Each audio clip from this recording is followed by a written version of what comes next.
Annyeong! Hi everyone! Welcome back to my channel. This is Pinay Mom in South Korea. Kumusta kayo? Sana everybody's doing great.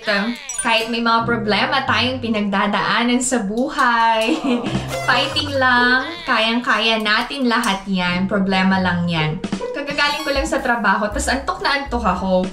So, nag-check ako ng mga message sa akin sa IG. Tapos, merong isang question. Sabi niya, Ate PMSK, ano yung ginagawa mo para ma-relieve yung stress mo? Ano yung mga ginagawa mo pag pagod ka? Ano yung mga ginagawa mo kapag problemado ka? Ano yung ginagawa mo kapag sobrang bigat na ng pakiramdam mo? So, napabangon ako and nakaisip ako ng isang content. So, thank you so much sa nagtanong. May content si Ate PMSK. Most of you nagko-comment na parang ang ganda-ganda ng life ko dito sa Korea, parang wala akong problema, wala akong pinagdadaanan, hindi ako stress. Pero alam nyo, there are things na hindi ko talaga na-share to netizens sa mga vlogs ko. Sino ba naman ang taong walang problema? Sino ba naman ang taong walang pinagdadaanan, di ba? Meron tayong kanya-kanyang pinagdadaanan sa buhay. Pero kanya-kanya tayo ng paraan. Paano natin i-manage? Paano natin sinusolusyonan ang mga problema? Paano natin hinahandle yung bawat pagsubok na dumadaan sa atin? Sa trabaho, sa relasyon, sa buhay, sa lahat ng bagay. So, siguro ako, magaling lang talaga akong mag-manage. Pero, dumarating din sa point na nagbe-breakdown ako. Nakikita niyo yan to netizens, iiyak na lang ako. Pero I always choose not to overshare na lang sa inyo. Kasi alam ko sa sarili ko na ma-overcome ko yung pinagdadaanan ko and masisettle ko or masusolusyonan ko yung problema ko. So yun, i-share ko sa inyo to netizens kung ano yung mga ginagawa ko para hindi masyadong mabigat yung pakiramdam kahit may pinagdadaanan. You really don't have to spend money para lang matanggal yung stress nyo and makalimutan nyo yung problema nyo. Kasi maraming bagay na pwede nating magawa for free. So, yung free muna yung isi-share ko. Isa sa mga libreng bagay na ginagawa ko kapag stress ako, nagbabasa ako ng libro. Kahit pa ulit-ulit yung libro na binabasa ko, na-enjoy ko pa rin siya. And nakakatulong yung pagbabasa para makatulog ako. So, try nyo magbasa ng books na gusto nyo. Kahit magazine, okay lang yan. Basta try nyo lang magbasa. Makakatulong pa yan para makapag-learn ng new vocabularies. I also enjoy listening to music. Alam yun, habang naglilinis ako, nagpe-play ako ng music. Tapos, while listening to the music, kapag upbeat, nagda-dance ako habang nagva-vacuum, habang nagpupunas-punas, tapos sinasabayan ko ng kanta, tapos volume up talaga. Ginagawa ko yun to netizens. Totoo to. Tapos ako kasi, I personally like cleaning the house. Yun yung favorite household chore ko. So, kapag sobrang stress ako and ang daming laman ng isip ko, nag-general cleaning ako. Nagpupunas-punas talaga ako ng wall, nag-brush ng tiles. Doon ko nilalabas lahat ng iniisip ko. Doon ko pinapagod yung sarili ko. Para kahit papano makalimutan ko yung mga problema yung iniisip ko. Nag-general cleaning ako. Tapos, ang laking bagay na nakatira ako sa South Korea kasi madaming free parks. Na paglabas mo, may enjoy mo yung mga puno, halaman, tapos yung magandang weather. Naglalakad ako mag-isa, tapos naka-bluetooth ako, nakikinig ako ng music. Ganon, yung ginagawa ko. Then, eto rin. Sobrang ang lakas makarelax neto. Libre din to. Yung magwa-warm or cold bath kayo, depende sa preference nyo. Kapag kasi winter, warm bath. Kapag naman summer, cold bath. So, both yun na-enjoy ko kapag feeling ko yung ang bigat-bigat na ng ulo ko, tas bumaba na sa buong katawan ko yung bigat ng nararamdaman ko. Yun yung ginagawa ko. As in, nagstay lang ako Pero alam nyo ba, habang ginagawa ko yun sa loob ng CR, naka-play ang music. Yun. So kapag alam ko yung lyrics, kumakanta ako. Tapos, kung solo nyo na yung bathroom, dun kayo umiyak ng todong-todo. As in, ginagawa ko ba yan? Yes. Umiiyak talaga ako habang tumutulo yung shower sa ulo ko sa buong katawan ko. As in, iyak! Iyak! Tapos, may mga times na tinitingnan ko yung sarili ko sa salamin habang umiiyak ako. Tapos marirealize ko na nagkakaroon na ng wrinkles. Etong ano ko.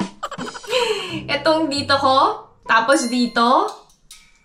Tapos marirealize ko, hala, sayang naman yung ganda ko, Char. Hindi. Tapos marirealize ko na, hindi ito nakakatulong sa akin. Na masyado ako nag-iisip, na masyado akong stress. So, after ko umiyak and ma-enjoy yung warm or cold bath or shower, nag-aayos na ako ng sarili ko. I compose myself. Yun. Tapos kung may extra budget kayo, pwede kayong kumain ng favorite food nyo. Yung comfort food nyo. Kanya-kanya tayo ng comfort food eh. Ako kasi, I like eating steak. Tapos, mahilig din ako sa ice cream, lalo na kapag sobra talagang dami kong iniisip. You can eat something sweet. Tapos, yun, enjoy nyo yung favorite food nyo. Pag may extra budget, So, alam ni Alex yan, kapag stress ako, magre-request ako sa kanya ng steak or ng ice cream. Gets na ng asawa ko yan na may pinagdadaanan ako or madami akong iniisip talaga. Tapos, ako naman kasi, I always save extra para sa shopping. Para kapag feel ko na sobrang stress ako, meron akong gagastusin pang shopping. Kasi stress reliever ko yun. I go to Hyundai Outlet or sa E-Mart para mag-shopping. So after enjoying shopping and bilhin yung mga gusto ko para sa sarili ko, nakakatulong ba sa akin yun? Yes! Nakakatulong talaga sa akin ang pag-shopping. Pag may extra budget Pero kapag wala, parang dagdag stress lang yun. Mag-shopping ka, wala kang pera. What else? Ito pa. Nagpapa-face and body massage ako. Na-share ko yan sa vlogs ko. Yung mga ginagawa ko to relax my mind and my body. Yan, masahe sa mukha, magbanat-banat ng mga balat, tapos yung katawan. Siyempre, diba, may oil yun, na ipapahid. Yung pag-stroke sa ulo, sa leeg, sa katawan. Yun, nare-relax talaga ako niyan. Ayun, parang ang lakas lang makatanggal ng negative feeling sa katawan kapag nagpapamasahe ka. So, isa yan sa mga stress relievers ko din. Tapos, I go to dermatologist, nagpapa-facial ako and laser treatment. Kasi, kapag nakikita ko yung sarili ko na maayos, maganda yung aura ko, parang nakakalimutan ko na may problema ako. Ewan ko, seryoso. Hindi naman sa gandang-ganda ako sa sarili ko. Kasi kung gandang-ganda talaga ako sa sarili ko, hindi ko na kailangan magpaganda or mag-ayos. Pero syempre, nagkakaedad na din ako. So, gusto ko na inaalagaan yung sarili ko. Para hindi na madagdagan yung stress ko. Pag may extra budget, yun yung mga ginagawa ko para ma-relieve yung stress ko. And para makalimutan ko yung mga problema ko kahit papano. Pero ito yung pinaka talagang gustong-gusto ko na nakakatulong talaga sa akin. Yung support ko from my family. Alam nyo, yung hug ni Alex, Ina, and Ijun, grabe. Parang isang yakap lang sa akin. Parang, kayang-kaya ko na talaga lahat i-solve yung problema ko. Yung nakakaisip ako ng solusyon kagad kapag alam kong nandyan si Alex, Ina, and Ijun, and sila yung nagiging inspirasyon ko to do better every day, to improve myself as a wife and as a mom. So, malaking bagay talaga na ang support system nyo is yung family nyo. Sobrang priceless yung moment na may mga taong alam nyong nakasuporta sa inyo and ready makinig sa inyo. Palagi yan, mag-reach out kayo sa family nyo. Kasi yung mga una kong sinabi, pansamantala lang yan eh. You can forget your worries, your stress, your problems for a while lang. Pero hindi talaga yun yung solusyon sa mga problema, sa stress, and sa mga pinagdadaanan nyo. Nakakatulong lang yun kung gagawin nyo. So, mag-reach out kayo sa family nyo. Pero, you have to remember, at the end of the day, sarili nyo lang talaga ang meron kayo and makakatulong sa inyo. Always take care of yourself. Huwag niyong pababayaan na mawala kayo sa sarili nyo dahil sa pinagdadaanan nyo. And of course, lastly, keep your faith and trust kay God. Yung mga Katoliko ha, and believer talaga ni Lord, doon tayo kakapit talaga sa Kanya eh. So yun lang, those are the things that I do kapag stress ako, may problema, may pinagdadaanan. And para sa ating lahat, fighting, kayang-kaya natin yan. Tapos wag niyong pagsabay-sabayin, one at a time. Kasi hindi naman talaga tayo mawawalan ng problema eh.